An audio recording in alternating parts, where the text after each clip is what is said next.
Entonces, hoy vamos a terminar la última predicación de una serie que hemos venido haciendo con algunas pequeñas interrupciones por causas que no podíamos controlar, como algunas visitas. Y vamos a terminar con la serie de la visión de nuestra iglesia. Hemos venido hablando varias semanas, casi como 7, 8 semanas, de diferentes aspectos de la visión que nosotros tenemos como iglesia. Es algo que nos define, es algo que nos caracteriza.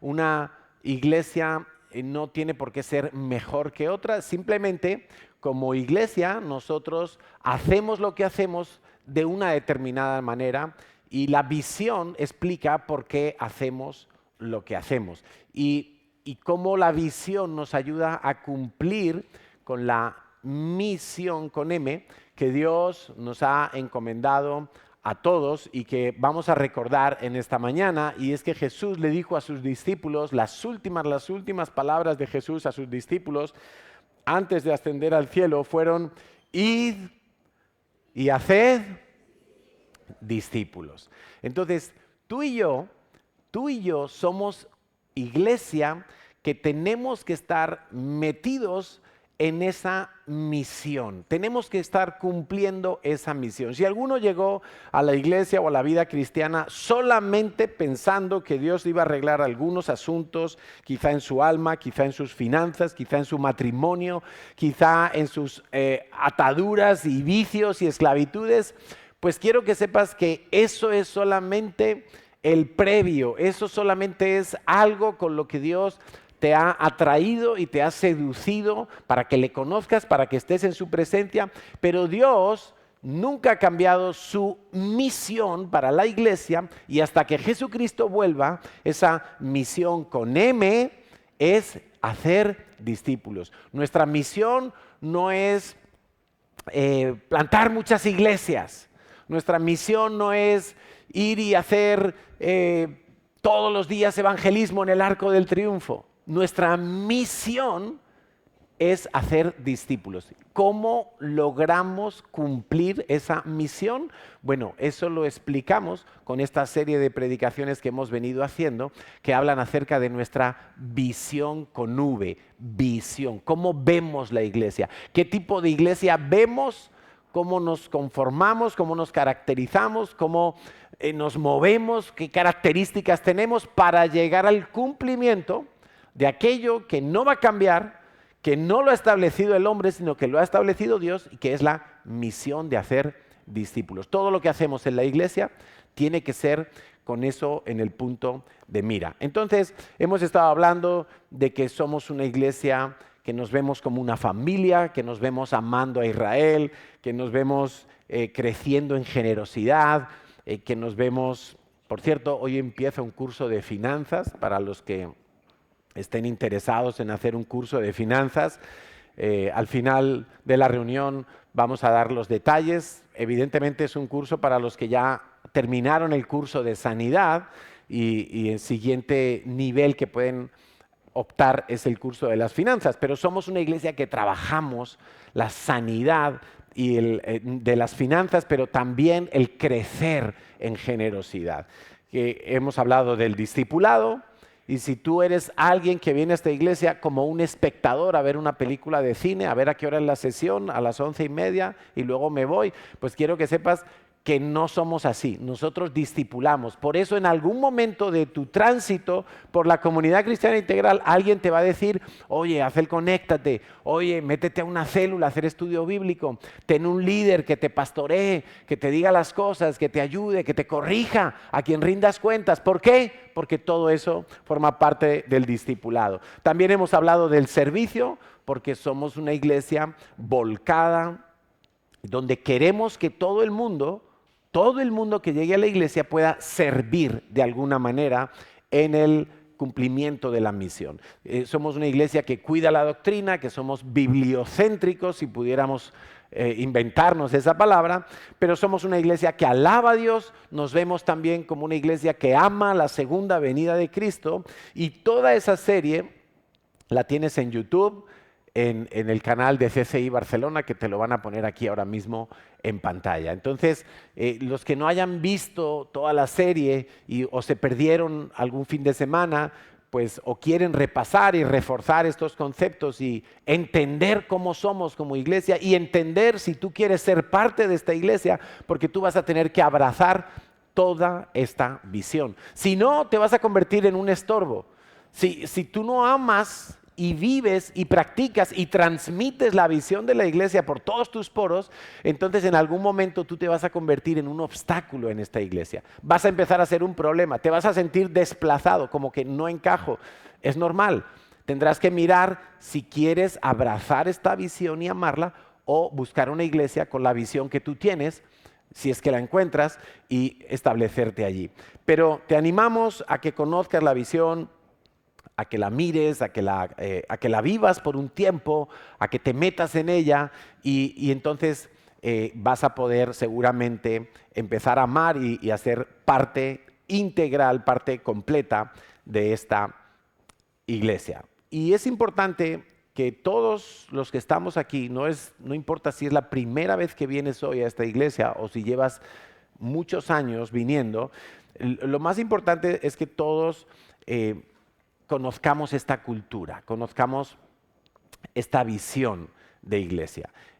Los que han venido de otras iglesias por circunstancias X, de otras iglesias de esta ciudad o de otras iglesias de tu país, pues no pasa nada. Tú vienes, miras cómo es la visión, cómo se conforma esta iglesia y entonces oras y lo que Dios te guía a hacer, pues si Dios te guía a plantarte en esta iglesia, entonces tienes que profundizar en la visión y comenzar a amarla. Cada iglesia es diferente, cada familia es diferente, no diremos que hay una mejor que otra. Mira, cuando yo vine, yo soy nacido en Madrid y ayer lloré un poquito por la noche, pero un poquito solo. Ya el Señor me consoló. Y entonces, cuando yo vengo de Madrid a vivir a Barcelona hace 24, 23 años, yo me doy cuenta que en Madrid somos mucho más agresivos conduciendo por la ciudad. En cuanto se abre el semáforo ya estamos pitando. ¡Pi, pi, pi, pi, pi! Aquí la gente es como que es más paciente, un poquito más tranquilo. O sea, pues hay excepciones, ¿no? Pero yo hablo de la norma general. Entonces, mira, ¿qué ciudad es mejor? ¿No? Pues cada una tiene sus virtudes, cada una tiene sus características y cuando vas a vivir en una ciudad, pues lo mejor que puedes hacer es adaptarte. Entonces yo no podía seguir conduciendo en Barcelona como conducía en Madrid, porque en Madrid iba de mala leche todo el día.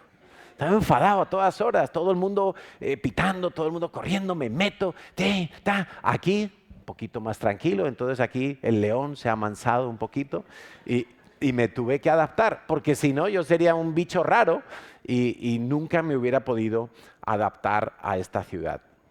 Entonces, cuando tú llegas a esta iglesia y tú pasas un tiempo en la iglesia, ponte 2, 3, 4, 5 años en la iglesia, lo más normal es que tú ya te hayas dado cuenta cómo somos como iglesia. Y no digo que todo el mundo tiene que esperar 2, 3, 4, 5 años. Hay gente que en un año ha asumido toda la estructura, toda la conformación que tiene esta iglesia. Bueno, no pasa nada, pero si llevas un tiempo, ya te habrás dado cuenta que amamos a Israel, que celebramos las fiestas bíblicas, que nos importan mucho los niños, los jóvenes, los campamentos, las familias, que alabamos a Dios, que tratamos de ser apasionados, que somos... Y es más, cuando tú visitas otra CCI, en Madrid, en Londres, en Valencia, donde tú quieras, y tú estás un fin de semana por ahí, dices, voy a visitar la iglesia CCI en esta ciudad, y te vas a dar cuenta que es lo mismo, es el mismo espíritu, es la misma familia, es el mismo concepto de iglesia. No somos diferentes. Y todos los pastores que nos visitan en alguna ocasión en nuestros congresos, pastores que son de fuera de la comunidad cristiana integral, como por ejemplo este pastor Eduardo Yusef, o como en su momento nos visitó Carlos Catari y fue a Londres y fue a Madrid y vino a Barcelona y estuvo luego en vacaciones con propósito. Y todos los que nos han visitado, pastores de fuera de las iglesias, dicen, ustedes son lo mismo en todas partes. Es que es lo mismo y se quedan a comer el domingo todos ahí y van juntos a todas partes y con los niños a todas. Sí, somos lo mismo porque somos la misma iglesia, pero no somos delegaciones de la iglesia de Madrid, somos la misma iglesia y esto es muy importante que lo entiendas porque CCI funciona como una iglesia, no como un grupo de iglesias que están por ahí desperdigadas y que tienen un pastor en común, que es Enrique y Emma. No, no, no. Nosotros somos una iglesia que se localiza en diferentes ciudades, pero somos una iglesia. Eso es una de nuestras características. Tenemos una unidad, no uniformidad, una unidad muy, muy clara en ese sentido. Y todo esto, eso que la gente dice, sois los mismos en todas partes, tiene que ver con la predicación de hoy. Y para terminar esta serie de la visión de la iglesia, vamos a hablar de cómo nos vemos como una iglesia que funciona con los 5 ministerios. Di conmigo así, 5, con la mano abierta. A ver, ¿a nadie le falta un dedo? A ver, ahí está. Si le falta, se pone el de la otra mano. Muy bien, 5 ministerios. Y esos 5 ministerios no son cafetería, PKPC, limpieza, sonido, producción. No. Los 5 ministerios son los que nos habla el apóstol Pablo en la carta a los Efesios en el capítulo 4. Y vamos a leerlos, vamos a leer estos 5 o 6 versículos a partir del versículo 11. Y yo te quiero pedir, por favor, si tienes Biblia, si tienes cuaderno de notas y bolígrafo, toma nota, presta atención, no te pierdas detalle porque vas a poder comprender hoy muchas cosas de por qué CCI es como es y por qué somos los mismos en todas partes y por qué no somos 8 o 9 iglesias repartidas por Europa, sino que somos una iglesia con diferentes locales, vamos a decirlo así.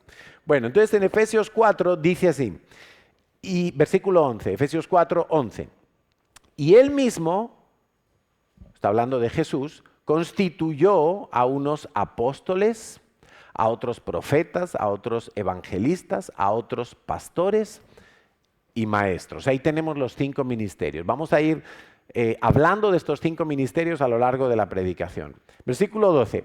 A fin de perfeccionar a los santos para la obra del ministerio, para la edificación del cuerpo de Cristo, hasta que todos... Escucha bien, por favor, hasta que todos lleguemos a la unidad de la fe y del conocimiento del Hijo de Dios, a un varón perfecto, a la medida de la estatura de la plenitud de Cristo, para que ya no seamos niños fluctuantes, llevados por doquier de todo viento de doctrina, por estratagemas de hombres que para engañar emplean con astucia las artimañas del error, sino que siguiendo la verdad en amor, crezcamos, di conmigo, crezcamos en todo, en aquel que es la cabeza, esto es, en Cristo Jesús, de quien todo el cuerpo, bien concertado y unido entre sí por todas las coyunturas que se ayudan mutuamente,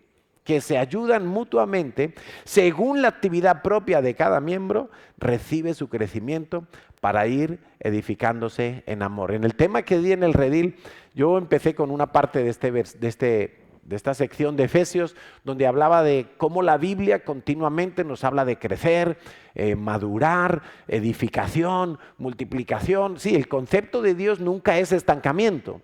Nunca es quedarte igual. El concepto de Dios es llevarte a más. A los administradores fieles, ¿qué les pasa?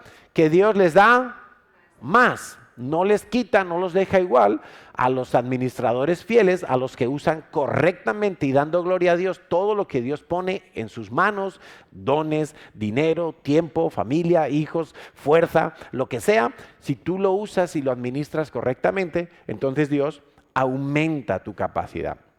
Pero en este caso, el énfasis de esta mañana es que vamos a hablar de cómo esos 5 ministerios son los que le dan la solidez a la iglesia para que cada miembro de la iglesia pueda crecer. Y lo primero que tenemos que decir es que Él, Jesús, es el que constituyó todos estos ministerios. Jesús es la cabeza de la iglesia, Él es el diseñador de la iglesia, el que conoce la iglesia, el que la alimenta, el que la organiza, el que la edifica, el que la dota, el que la capacita, el que la hace crecer. Él es el que da el crecimiento, el que lleva a la iglesia de gloria en gloria, de lo mejor a lo mejor. Pero es Él, es Dios el que ha establecido el diseño de la iglesia. No solo establece la iglesia, Jesús, Él constituye, Él mismo dice, bueno, para que una iglesia funcione, para que una iglesia esté completa, para que todos los miembros de una iglesia puedan seguir creciéndose y edificándose mutuamente, necesitamos este diseño, 5 ministerios. Necesitamos que estén apóstoles, profetas, evangelistas, pastores, maestros. Entonces, Él le da a la iglesia el propósito de hacer discípulos. Él le dice a la iglesia, existes para hacer discípulos hasta que yo regrese, dijo Jesús. Hasta que yo regrese, tú existes para hacer discípulos. ¿Y cómo lo vas a hacer? Tú necesitas los 5 ministerios. Alguno diría, no, solo necesitamos evangelizar. No, solo necesitamos maestros. No, solo necesitamos los 5 ministerios. Todos son importantes, todos son necesarios y Jesús los ha establecido. Pero, ¿cómo establece Jesús esos ministerios? Una cosa es el diseño, ¿sí? Entendemos que, oye, para hacer un edificio necesitas primero poner los cimientos, luego las columnas, luego las paredes, luego el techo y luego el gas, la luz, etcétera, etcétera. Bueno, eso es la norma general, pero cada edificio tiene una forma, Entonces, Dios establece el diseño, Jesús lo hace, el diseño, y Dios establece personas específicas que desarrollan esas áreas ministeriales. Personas que tienen dones, personas que tienen oficios ministeriales y que son los que van a desarrollar esos 5 ministerios en la iglesia. Ellos van a hacer de alguna manera como capitanear esos ministerios, pero en verdad un ministerio de cualquiera de esos 5 puede estar compuesto de muchas personas que encajan en esa faceta de la iglesia. Entonces Jesús, de alguna manera, el Señor Jesús mira la iglesia, mira lo que tiene que hacer la iglesia y entonces dice, bueno, la iglesia lo que necesita para hacer la misión son estos 5 ministerios. Y los establece y constituye los ministerios y los planta allí. Entonces los ministerios son funciones que se llevan a cabo dentro de la iglesia. Son funciones espirituales. Igual que un gobierno tiene un presidente, podríamos decir que el presidente de la iglesia es Jesucristo, y luego tiene ministerios, tiene ministros, ¿no? El ministro de Economía, el ministro de Sanidad, el ministro de Educación, el ministro de Defensa, el ministro de Asuntos Exteriores. Bueno, digamos que en la iglesia hay una cabeza que es Jesús, y luego hay 5 ministerios principales donde cada uno de nosotros vamos a encontrar que podemos encajar. Entonces, este diseño no es del hombre, este diseño no es exclusivo de una iglesia X, no es de CCI, este es el diseño que Jesús ha establecido.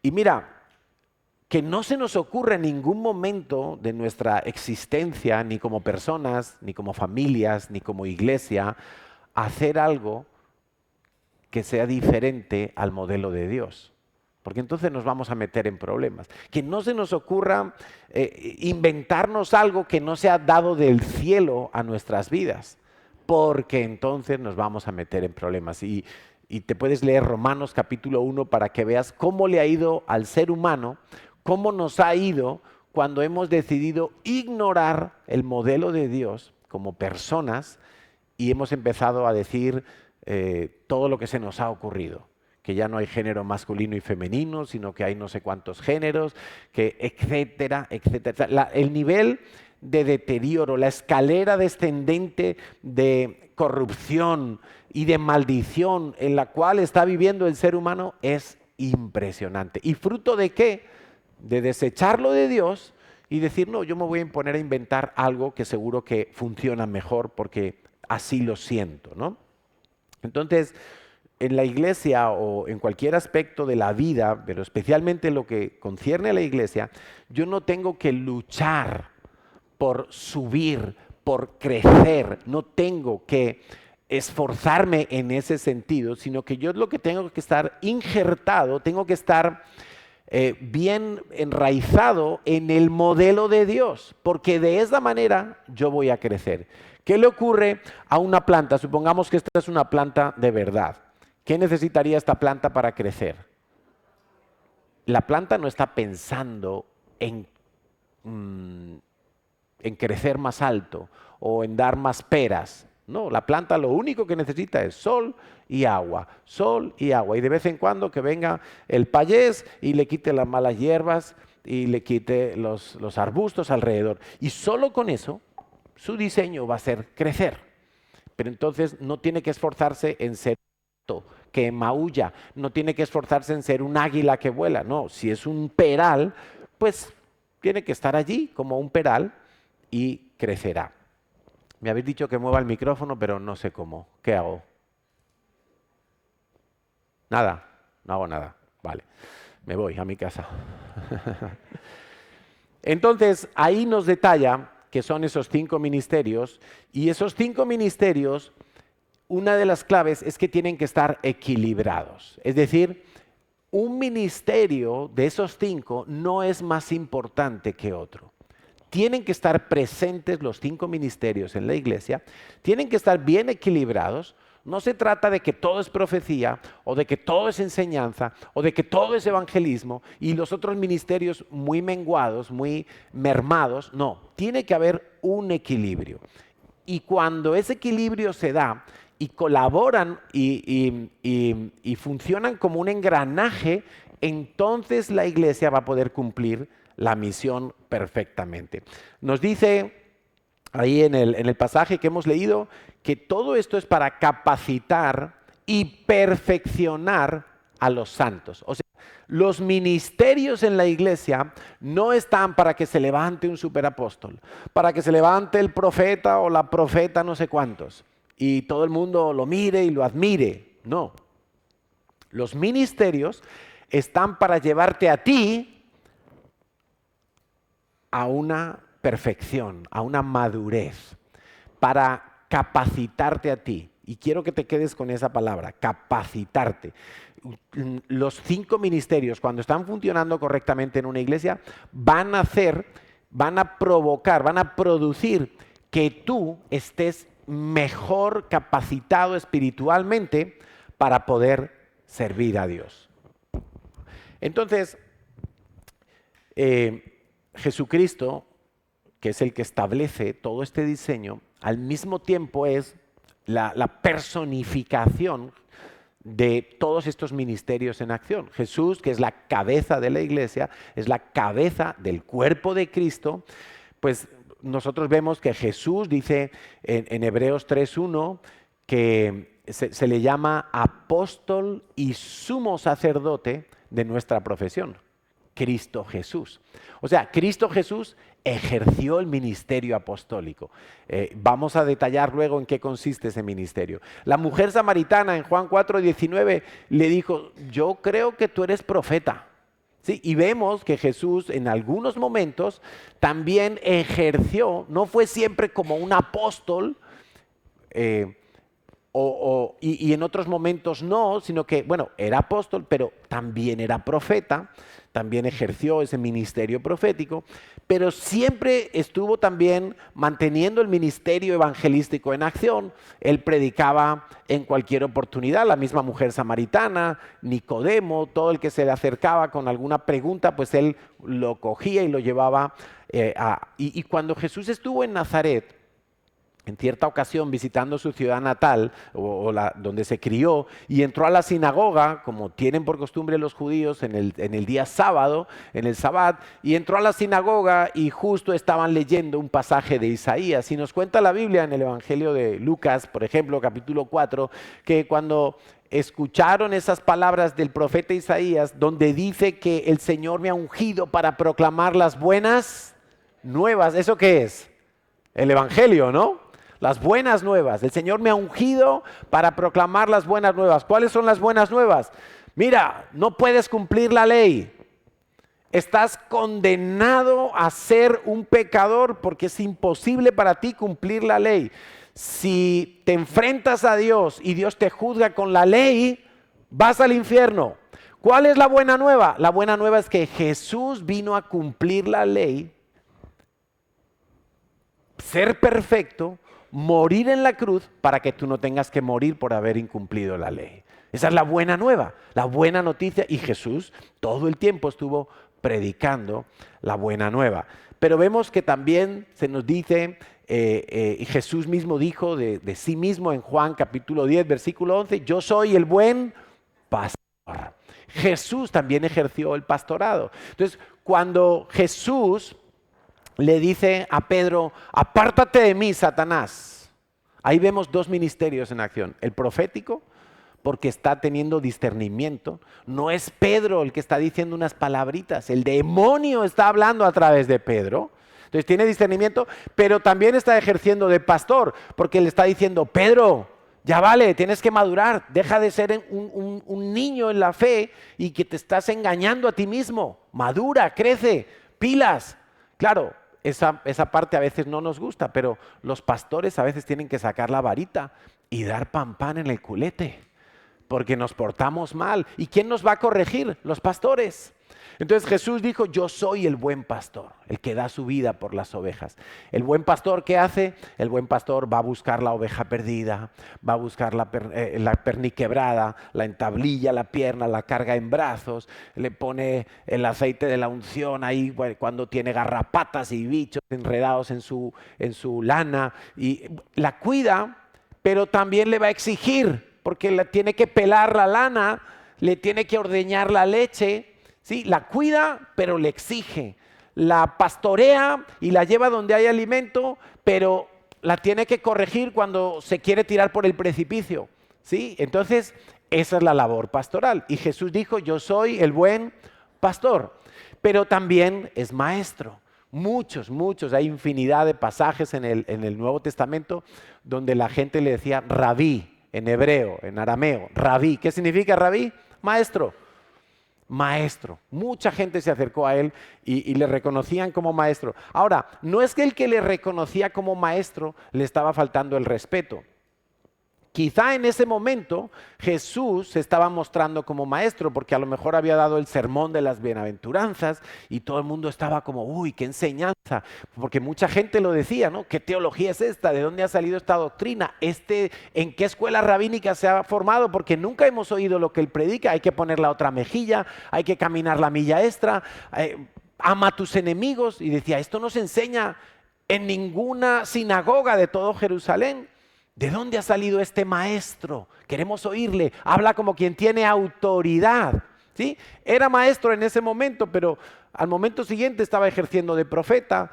Los 5 ministerios se veían claramente en Jesucristo. Y se tienen que ver en la iglesia porque Él es la cabeza y la iglesia es el cuerpo de Cristo.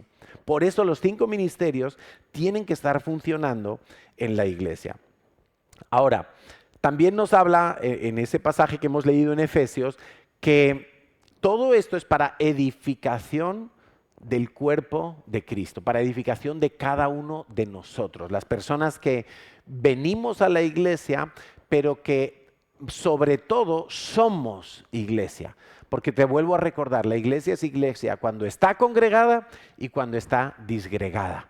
Cuando está cada uno en su lugar de trabajo, cuando está cada uno en su universidad, en su instituto, en su habitación, de día, de noche, de vacaciones, en día laborable, cualquier momento seguimos siendo iglesia y los 5 ministerios van a seguir actuando en nuestras vidas. Entonces no se trata de que haya unos cuantos ungidos. A veces la gente tiene la percepción de que de este lado de la tarima para acá están los ungidos. Los apóstoles, los profetas, los maestros, ¿sí? Los que están en este lado de aquí son los especiales. Sin ellos no puede vivir la iglesia. Y no es verdad. No es verdad. Y en cualquier iglesia, y si eso llega a pasar en esta iglesia, ese sería nuestro fin, nuestro final. Ese sería nuestra tumba como iglesia. Porque la iglesia, cualquier iglesia local, no puede personificarse en un superlíder o en varios superlíderes carismáticos que atraen la atención de la gente y que la gente crea que solo a través de ellos pueden recibir algo de Dios. Eso no es verdad. Pero cuando los 5 ministerios funcionan, toda la iglesia empieza a crecer, cada vida, cada persona. Evidentemente, tiene que haber una cabeza, igual que hay un responsable de los niños, y hay un responsable de cocina, y hay un responsable de ujieres, hablando de áreas de servicio en la iglesia, siempre tiene que haber una cabeza. Esto también es diseño de Dios. No hay 2 cabezas, hay una sola cabeza. En el matrimonio hay una cabeza. En una nación tiene que haber una cabeza. No hay 2 presidentes. Puede haber 2 vicepresidentes, pero no 2 presidentes. No hay ninguna nación en la tierra que tenga 2 presidentes. Eso sería una locura. Y sería imposible avanzar. Sería una nación dividida totalmente. Pero una cosa es que haya alguien que tiene que asumir algunas responsabilidades, y otra cosa es que Dios hable y se mueva no solamente a través de una o de unas poquitas personas, sino que los 5 ministerios, cada persona de la iglesia está más empatiza o se enraiza más en alguno de esos 5 ministerios.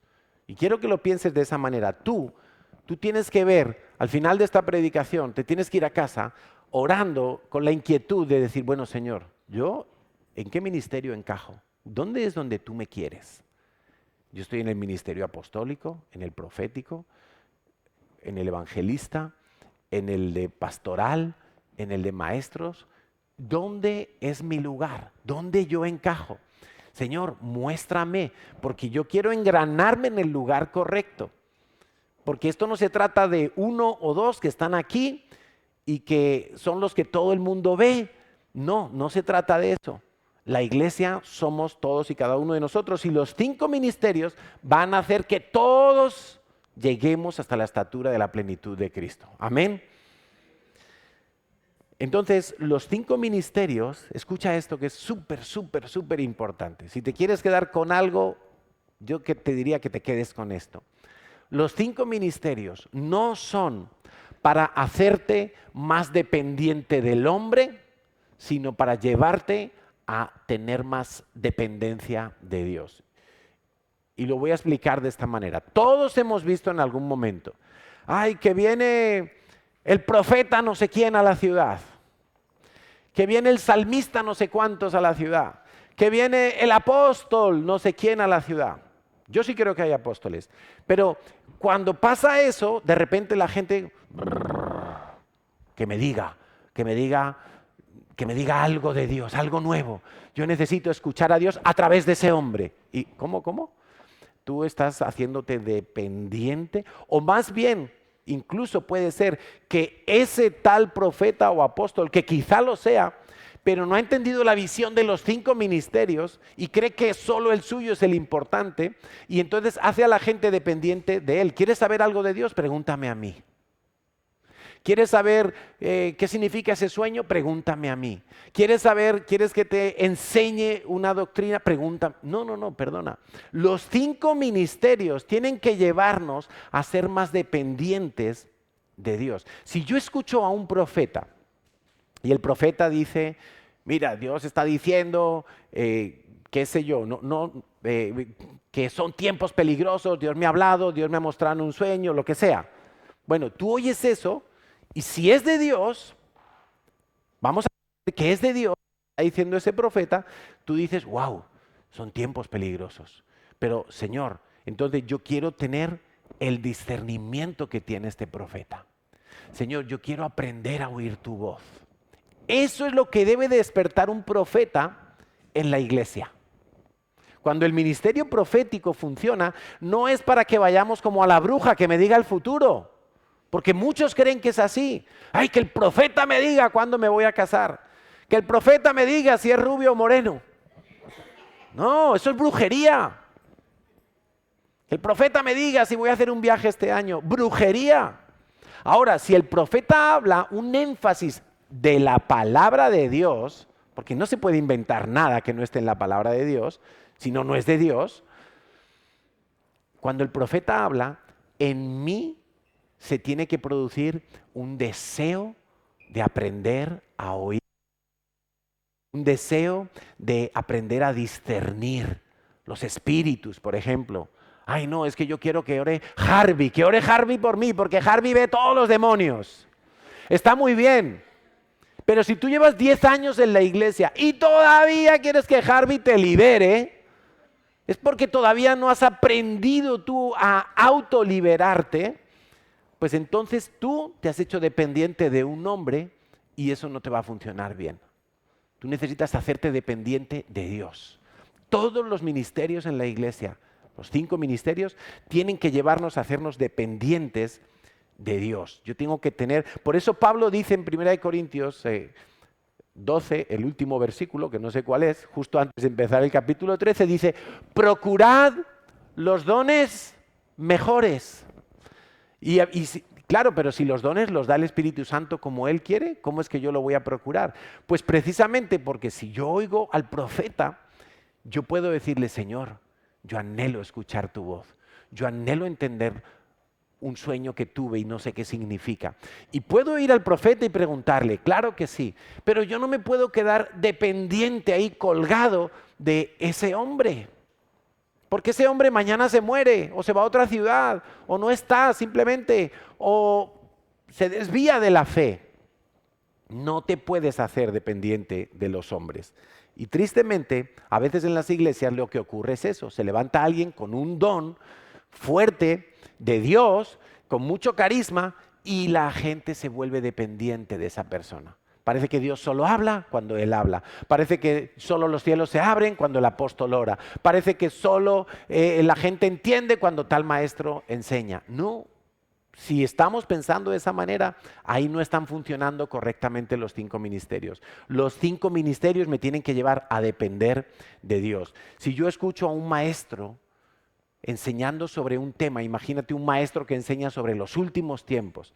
Tú escuchas a Quique, a Enrique, nuestro pastor, hablar sobre los últimos tiempos y tú dices, ay, que el anticristo es así, y que viene, y que la segunda venida, y que el milenio, y tú te quedas como, wow, yo no sé nada, Señor, yo quiero saber más, me voy a poner a estudiar la Biblia. No es, le voy a preguntar a Quique 50 preguntas que me he quedado sin entender. Eso te puede valer la primera vez, el primer año que estás en la iglesia. Pero tú cuando escuches un maestro que te enseña sobre algo y te edifica, gloria a Dios por eso, pero se tiene que despertar en ti un deseo de estudiar tú mismo la palabra de Dios. Tú mismo querer comprarte un diccionario bíblico, comprarte versiones diferentes de la Biblia, meterte a estudiar, no solamente a escuchar maestros. No solo a escuchar maestros, tú métete a estudiar. Ve como los cristianos, como los judíos de Berea, que eran nobles porque escudriñaban todo lo que Pablo les predicaba. Y decían, vamos a ver, me está encantando lo que dice este hombre, pero vamos a la Biblia. Este hombre está enseñando algo novedoso, pero vamos a la... Y ellos se metían en el Antiguo Testamento a ver si todo eso que decía Pablo, que Jesús había cumplido todas las profecías como Mesías, a ver si era verdad. Que tenía que nacer en Belén, sí, mira, aquí está profetizado. Ellos se metieron a estudiar, no se quedaron dependiendo de Pablo, porque eso es un error. No debemos de caer en ese error, sino que se quedaron dependiendo de Dios, ¿no? Entonces, si oyes al evangelista, y muchas veces nos ha pasado, los que son evangelistas comparten a alguien en la calle, en el trabajo, en el mercado, y cuando esa persona viene a la iglesia, todo es con aquella persona que le evangelizó. ¿No? Es como, oye, ¿y qué libro leo? ¿Y cómo hago? ¿Y cómo oro? ¿Y cómo le pido a Dios esto? Porque tienden a quedarse enganchados con la persona. En un aspecto es normal eso, porque somos seres relacionales, tenemos alma, pero lo idóneo es que lleguemos a depender de Dios. Y si ese evangelista me causó impacto porque su pasión al predicar las buenas nuevas me cautivó, pues genial, yo le puedo decir a Dios, Señor, yo quiero tener la misma compasión que tiene esta persona por los perdidos y no la tengo. Y me siento frío, indiferente, egoísta. Señor, y yo quiero, no que me convierta en un evangelista con el don de evangelista necesariamente, pero sí crecer en ese tipo de compasión. ¿Estamos entendiendo? Si vas donde el pastor, pastor, mira, es que me quiero divorciar, es que yo no sé qué hacer con mi vida, con mi matrimonio, estoy que me deshago, no tengo ganas de nada porque todo me va mal. Y el pastor te oye 1 hora, te suena los mocos, te seca las lágrimas, te acompaña, llora contigo, se echa al suelo contigo, ahora ora por ti, te impone las manos. Y toda la vida buscando a ese pastor. Ay, es que el pastor me conoce, es que él me presta atención. ¡Qué pereza! Para el pastor y para la oveja, para los dos. Ay, si no viene el pastor, ya no sé a quién acudir. No, tú tienes que depender de Dios. En los primeros pasos de la vida cristiana, claro, alguien te va a pastorear, alguien te va a acompañar, alguien va a llorar contigo y va a reír contigo, alguien se va a tirar 3 horas escuchando tu problema que se lo has contado 7 veces con 7 historias diferentes, porque esa es la capacidad que tienen los pastores, escuchar 3 horas. Pero no te quedes toda la vida allí buscando a ese pastor para contarle tu problema, porque entonces no está funcionando bien el ministerio pastoral. Tú tienes que depender de Dios. Llora con Dios. Y mira, y muchas veces la gente, cuando depende de las personas, viene a pedir un consejo, a desahogarse, a lo que sea que necesita en ese momento de esa función ministerial, sin ni siquiera haber buscado a Dios primero. Sin ni siquiera haber buscado a Dios primero.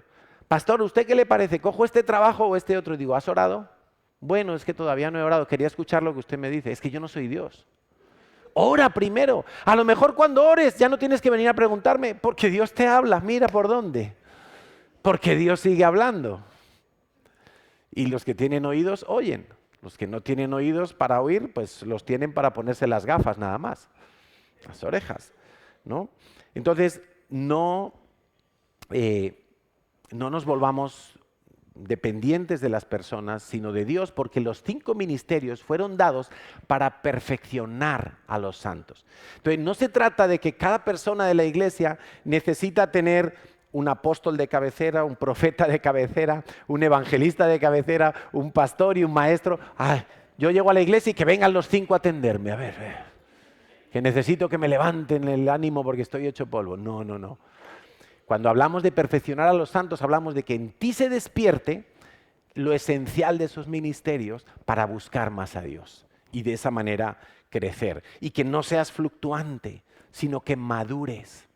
Que madures y que no seas de los que van, de los que vienen, de los que tras una mala noticia dejan de congregarse porque no entienden por qué les pasó a ellos. Eso es inmadurez.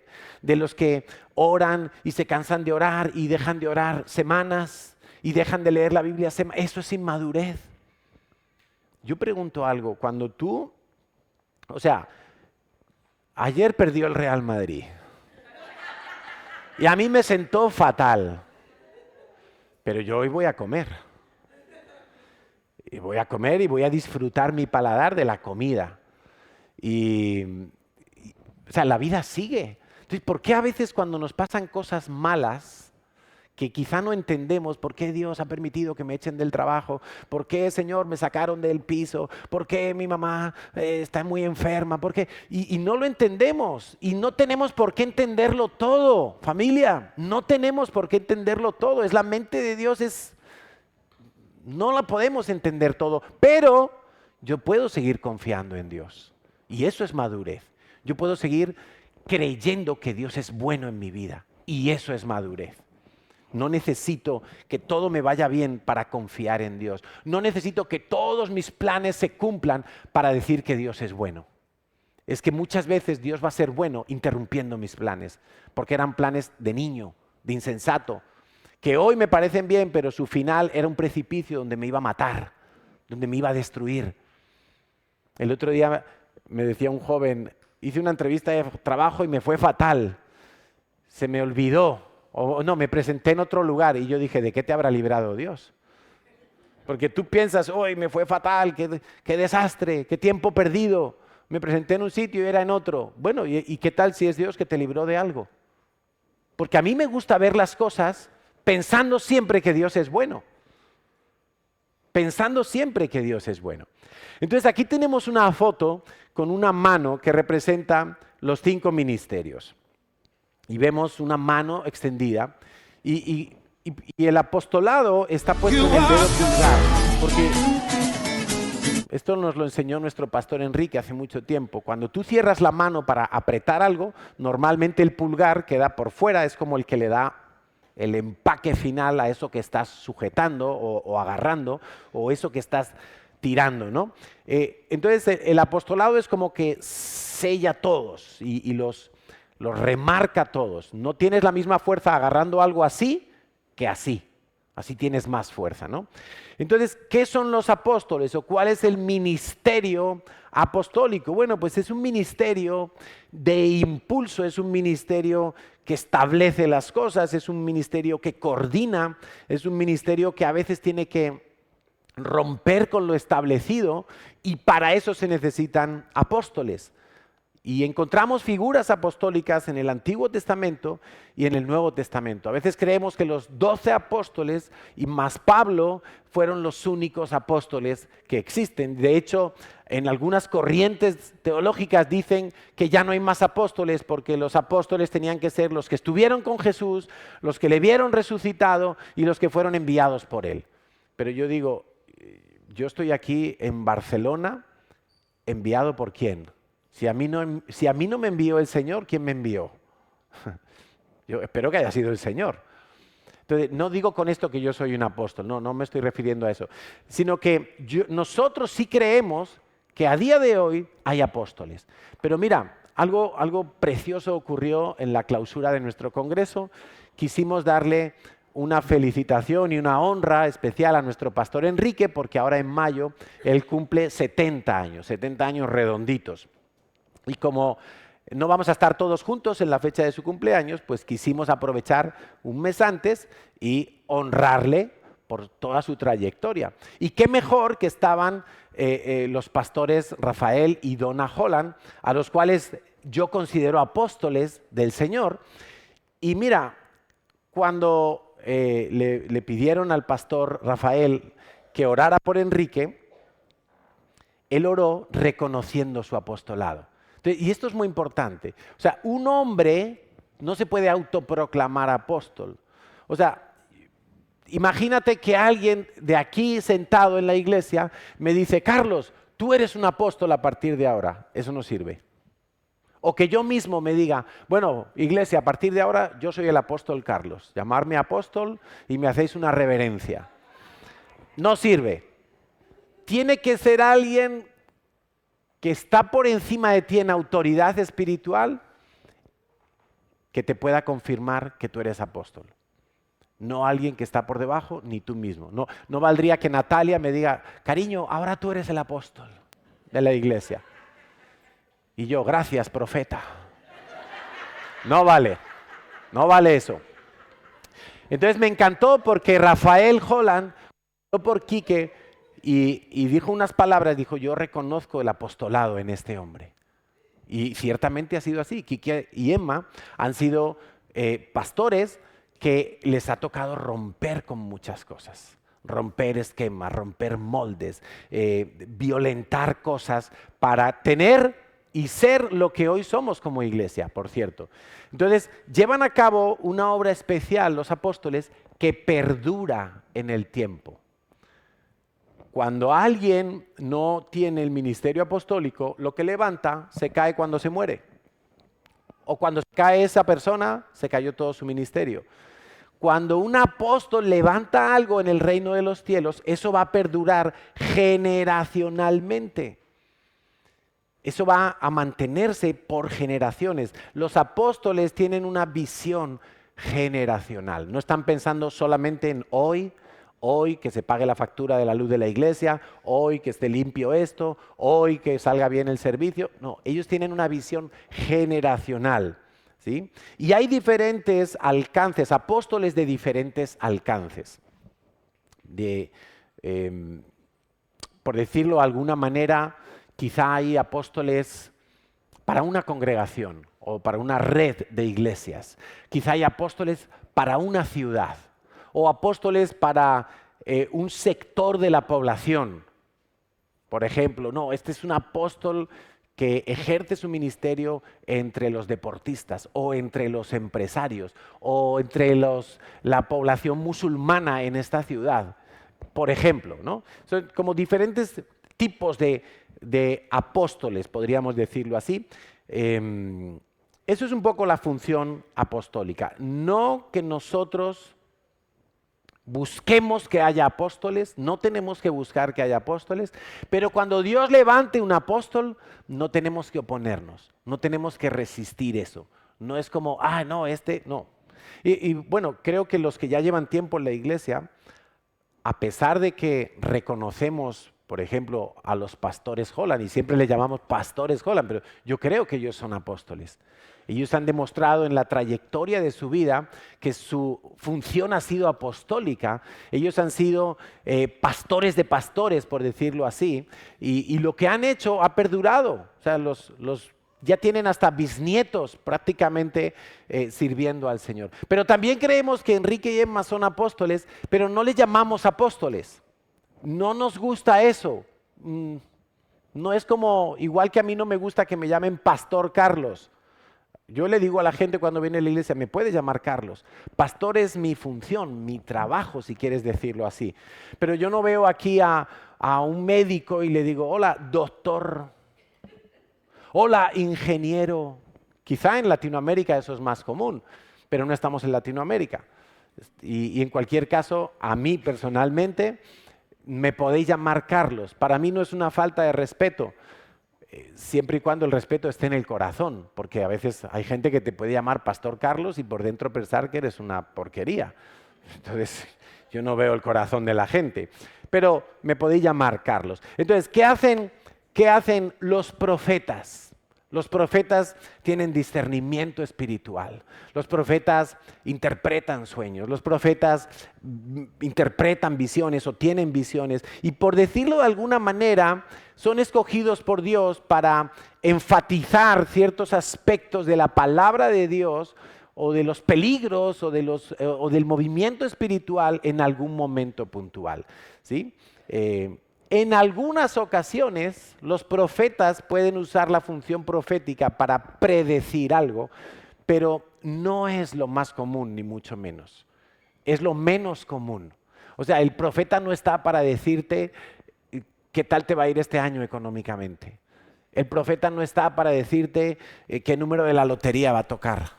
No, ese tipo de predicciones que Dios las podría hacer, por supuesto que las podría hacer, pero no nos ayudarían en nada, porque somos tan cortos de entendimiento que una vez que pensemos que tenemos algo asegurado ya nos vamos a olvidar de Dios. Entonces los profetas suelen estar al lado de los apóstoles, porque si el apóstol es el que tiene que impulsar la iglesia y direccionar la iglesia en un sentido, pues el profeta está al lado para ayudarle a marcar cuál es esa dirección y que luego el apóstol le meta con todo. Entonces, hoy en día, después de 30 años el ministerio de Enrique y Emma, la iglesia es lo que es porque ellos tomaron decisiones, ellos impulsaron la iglesia en una dirección X, no en otra, sino en esta, con las decisiones que tomaron. Cuando ellos hace 20 años aproximadamente deciden invertir en el Redil, que era un paraje en ruinas, con muy poco futuro a los ojos naturales, con pésimas condiciones en aquel momento, pero cuando ellos deciden invertir es porque estaban pensando en las siguientes generaciones. Estaban pensando en generaciones que en ese momento eran niños y hoy son pastores, que en ese momento eran jóvenes y hoy son líderes en la iglesia. Estaban pensando en un lugar y hacer iglesia de una determinada manera, pero esas decisiones se tomaron hace 20 años, no se tomaron ahora. Entonces, los profetas están al lado normalmente de la cabeza para ayudar a programar el GPS. Vamos para allá, mira, Dios está diciendo esto. Lo importante ahora, lo que Dios quiere recalcar en este momento, cuidemos la santidad, cuidemos el control en la iglesia, que no se meta Jezabel por acá. Y entonces la cabeza tiene que tomar acción con estas guías que los profetas proveen de parte de Dios. Los evangelistas, su gran énfasis, ¿cuál es? Todos lo sabemos, es salvar almas. Los evangelistas tienen en su enseñanza, en su predicación, en su cultura pastoral, en todos los aspectos de un evangelista siempre va a aparecer, oye, y si tú te mueres hoy, ¿dónde vas? Esa es la frase favorita de los evangelistas, ¿no? Tú puedes llegar con un problema matrimonial y le pides consejo a Natalia y a lo mejor lo primero que va a hacer Natalia es asegurarte que si te mueres hoy vas al cielo, aunque sea con un problema matrimonial. Porque ¿de qué sirve que te vayas bien a casa y te vayas al infierno? Y tienes razón, ¿o no? Todos los ministerios son importantes. La idea es que funcionen equilibradamente. Entonces, cuando el ministerio evangelístico está funcionando y no se personifica en uno que es el superevangelista, entonces se levantan evangelistas. No es solamente uno que es el capaz de evangelizar, el dotado por Dios. No, no, no. Van a surgir. Va a haber como una escuela, igual que con los profetas, y también con los evangelistas. Una característica de los evangelistas y del ministerio evangelístico es que infunde temor de Dios en la iglesia. Temor de Dios en la iglesia. Y hay un sentido muy fuerte de eternidad en todo lo que hacemos. Por eso muchas veces tú vienes a servir y te van a decir, mira, si tú colocas una silla el domingo, no pienses que esto es un beneficio hoy, 27 de abril 2025, para la persona que se va a sentar allí. Tú estás haciendo un trabajo que tiene una repercusión eterna, porque quizá en esa silla, bien colocada, limpia, donde se escucha bien la predicación, se va a sentar una persona que hoy va a recibir a Cristo. ¿Estás entendiendo? Y luego otro lo va a pastorear, y otro le va a enseñar, y otro le va a profetizar. Pero quizá todo empezó con alguien que colocó una silla y que vino temprano esta mañana, pero con un sentido de eternidad, no de temporalidad, hoy, aquí, ahora y ya está todo hecho. No. ¿Cuántas personas con lo que hoy están oyendo van a cambiar su manera de entender la iglesia, su manera de vivir la iglesia, su manera de estar injertados en la iglesia? Y de buscar, Señor, ¿dónde encajo yo mejor? Entonces, los evangelistas es un ministerio que persevera, es un ministerio que tiene osadía. ¿Sí? Se predica el evangelio donde sea, en el metro, en la familia, en una reunión en el trabajo, en un velatorio, qué sé yo, donde sea, el evangelista tiene esa capacidad. Pastores, bueno, los pastores lo hemos descrito antes. El pastor normalmente lo conocemos como el que se sube aquí y predica, pero no necesariamente el que se sube aquí y predica tiene la función pastoral. La función pastoral es la función de cuidado, de formación del carácter. El pastor te tiene que decir, estás mal en esto, te has olvidado de esta disciplina espiritual, no estás orando, el diablo está rondándote, pim, pam, y te mete, y te corrige, y te trae. Sí, va a llorar contigo y se va a sentar contigo, y va a escuchar tu problema, y te va a oír todas las veces que sean necesarias, porque Dios le ha dotado de esa paciencia y de esa misericordia y de esa compasión, pero también te va a corregir.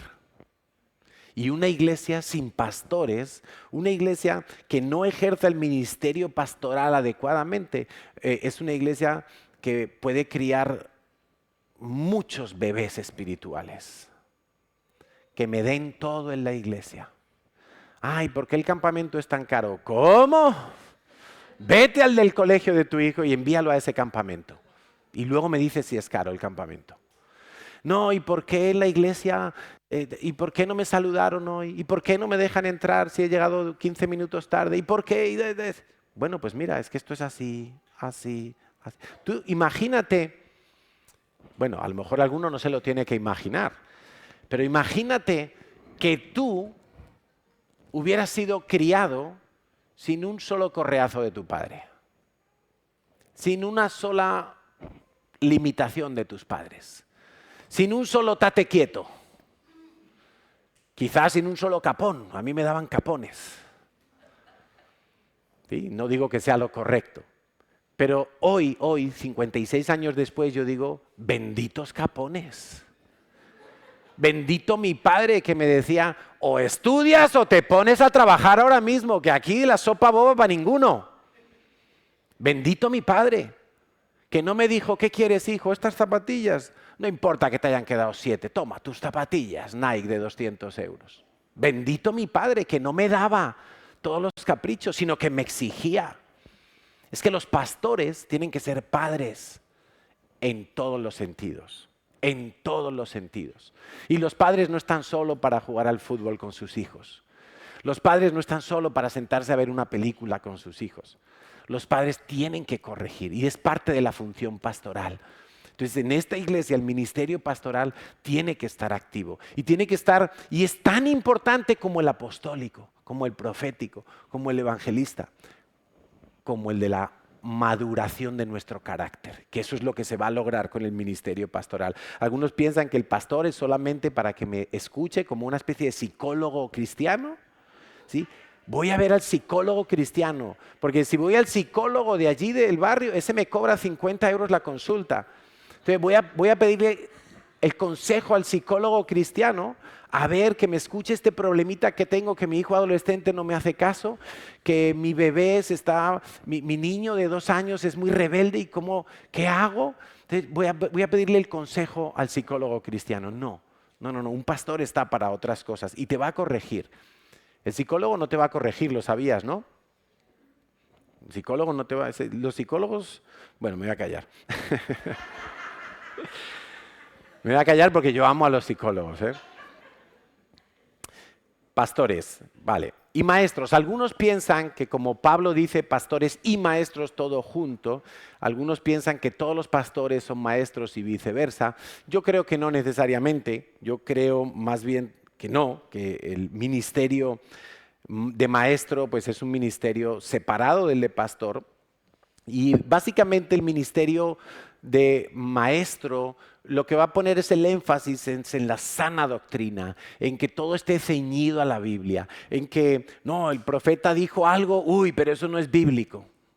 ¿Estamos? O sea, si el profeta dice que la Virgen María es corredentora, no, eso no, ahí salta el maestro, no, tú eres un falso profeta, eso no está en la Biblia. O sea, el maestro enseña las cosas correctas de la palabra de Dios, la sana doctrina, lo que se ciñe a la palabra de Dios. Es como un supervisor de lo doctrinal, ¿sí? Entonces es escrupuloso con la palabra de Dios, vigila que lo que se enseña, que lo que se dice, que lo que se está hablando sea correcto y tiene celo por eso. Y es bueno y es necesario y es importante que esté en la iglesia ejerciéndose ese ministerio al mismo nivel y a la misma vez que los demás ministerios. Ahora, yo no quiero teorizar mucho sobre todos estos ministerios, entonces voy a usar, mientras van subiendo los músicos, voy a usar una ilustración para que entendamos un poco mejor cómo entran en escena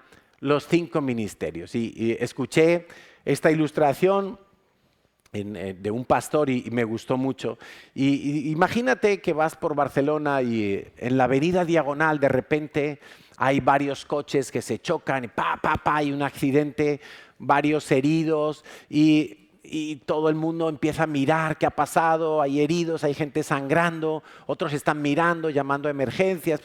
Y entonces llega a escena el pastor. El pastor ve el accidente y enseguida se pone a atender a los que están heridos. Ay, mira, este tiene el brazo roto, se lo voy a enderezar. Y el otro tiene allí una cortadura, le voy a vendar. Y el pastor se preocupa por los que están heridos, porque pobrecitos están muriendo y lo voy a acompañar aquí en este momento de dolor. Y tengo que estar a su lado, tranquilo, ya llega la ambulancia y están los heridos. Hay que buscar a los heridos. Ese es el pastor, ¿no? Pero de repente llega el evangelista. Y llega el evangelista y el pastor le dice, ven, ayúdame con este que se le está desangrando aquí, que se está desangrando, ayúdame. Y el evangelista dice, no, aquí hay mucha gente mirando y si se van al infierno, hay que salvarlos a todos. Escuchen, si se mueren hoy. Y el pastor, no, pero mira, que este está aquí con la pierna rota, ayúdame a ponerlo en la camilla. No, tú sigue ahí, estos se van a morir, van al infierno. Ese ya se va al cielo.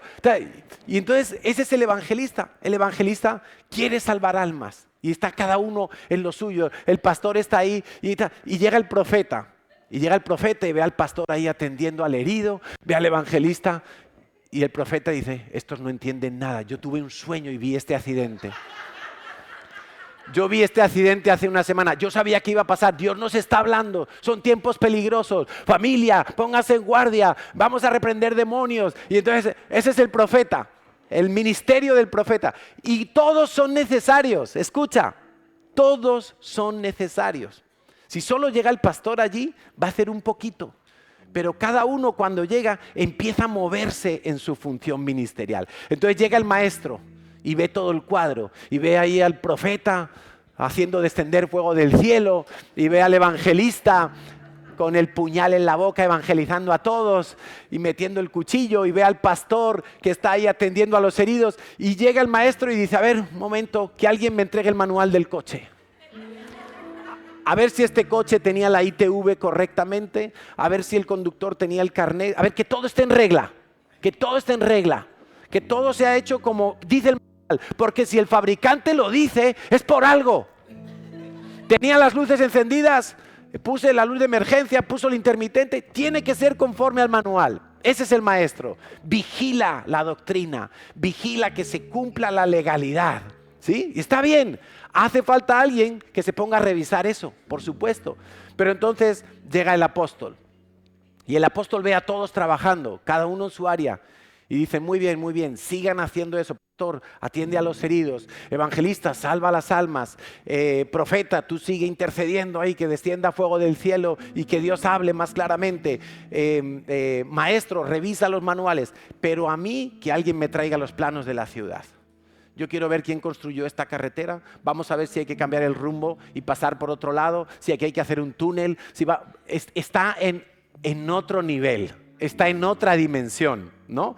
Está como viendo las cosas más ampliamente. Ese sería el apóstol. Y lo más tremendo es que todos son necesarios. Todos son necesarios. Y todos tienen que entrar en escena. No es más importante el que atendió a los heridos que el que se puso a revisar el manual del coche o el que mira los planos de la ciudad. No, todos son necesarios, todos son importantes y todos tienen que entrar en juego al mismo tiempo. Todos tienen que estar interviniendo para que las cosas marchen correctamente. No es más grande el apóstol, no es más grande el profeta. Cada uno en la medida de su fe. Entonces tú tienes que salir hoy de este lugar pensando, mirando, Señor, ¿en qué área ministerial de estas 5 yo encajo porque tú me quieres allí, no porque yo quiero estar allí? Y más aún, cuando tú seas ministrado y estés en la influencia de uno de esos ministerios, ¿qué vas a hacer con esa influencia? Que se despierte en ti más deseo de Dios, por tener más discernimiento, por tener más doctrina, por tener más sensibilidad en el oído, un corazón más compasivo con los que se pierden, un corazón menos egoísta para escuchar a otros sus problemas, un corazón más pastoral para decirle a tu amigo que lo está haciendo mal y alguien se lo tiene que decir. Porque a veces queremos ser tan buenos cristianos que no le decimos nada malo a la gente. Y si yo no le dijera a mi hijo, si mi hijo va a salir de casa y yo le veo que tiene un moco aquí pegado y él no se ha mirado en el espejo, si yo no le digo a mi hijo, oye, suénate porque ahí tienes una cosa que está horrible. Si yo no le digo eso, yo no le quiero a mi hijo, ¿verdad? Pero como le quiero, no le dejo salir a la calle así, de esa manera. Entonces yo le digo, oye hijo, no, arréglate o mira tal, ¿sí? Alguien me dijo esta mañana, oye, colócate bien el cuello que lo llevas mal, porque me había probado el micrófono y luego me fui a tomar el café. Claro, yo no me veo el cuello de la chaqueta, entonces alguien me lo tuvo que decir. Bueno, ese es el ministerio pastoral. Necesitamos también que alguien nos diga lo que no nos gusta oír. Necesitamos que alguien nos diga, te estás equivocando. Necesitamos que alguien nos diga, estás muy orgulloso, te estás despistando, te estás enfriando, vigila, te veo hablando mucho con tal persona y tú ya tienes novia. Sí, te necesitas que te lo digan. Necesitas que te lo digan. Y si no te lo decimos, no te queremos. Y si te lo decimos, es porque te queremos. Ahora, ¿cómo funciona esto en la CCI? ¿Por qué podemos decir que nosotros vemos la iglesia con los 5 ministerios, porque no importa que Enrique y Emma estén en Madrid, y que quizá haya un profeta en Londres, y que hay un evangelista aquí, y hay un maestro allá. Nosotros somos una iglesia. Por eso te decía al principio que no somos 8 iglesias disgregadas por Europa, somos una iglesia que tiene varias localizaciones y funcionamos como una iglesia. Entonces a veces, si aquí en Barcelona no hay un profeta, pues yo miro dónde lo hay y entonces llamo a esa persona, porque somos una iglesia. Y tenemos unos apóstoles, y tenemos maestros, y de verdad la iglesia funciona. Lo ideal sería que en el mismo lugar, para que sea más dinámico todo, pues tuviéramos los 5 ministerios. No siempre es así, pero como somos una sola iglesia, en verdad vivimos de esa manera. Y eso se manifiesta mucho más cuando estamos en un congreso, como estuvimos en Pascua, porque ahí estamos todos los pastores, los líderes juntos. Indudablemente ahí se empieza a mover los 5 ministerios simultáneamente, ¿sí? Y están todos trabajando simultáneamente. Por eso los congresos son tan ricos, por eso los congresos son tan espectaculares. Y uno vuelve y dice, algo ha pasado este fin de semana. He recibido mucho, Dios ha hablado tanto. ¿Qué te provoca eso? ¿Te ha vuelto más dependiente de Dios o te ha vuelto más dependiente del hombre? Si te ha vuelto más dependiente del hombre, algo hemos hecho mal. O no te hemos dicho todo. Y te tenemos que decir hoy que eso que te dijeron fue de Dios, pero no fue para que te quedes allí enganchado a esa persona. Fue para que tengas más hambre de Dios, para que tú busques, para que tú digas, Señor, yo quiero orar como ora Harvey, yo quiero predicar como predica David, yo quiero tener la visión que tiene Quique, yo quiero tener la pastoral que tiene Emma, yo quiero lo que sea que tú hayas visto en otros. Señor, dame oído, dame pasión, dame más hambre de tu palabra, dame. Eso es lo que se tiene que despertar en ti. Si eres maduro, si estás madurando correctamente, eso se va a despertar en ti. Amén.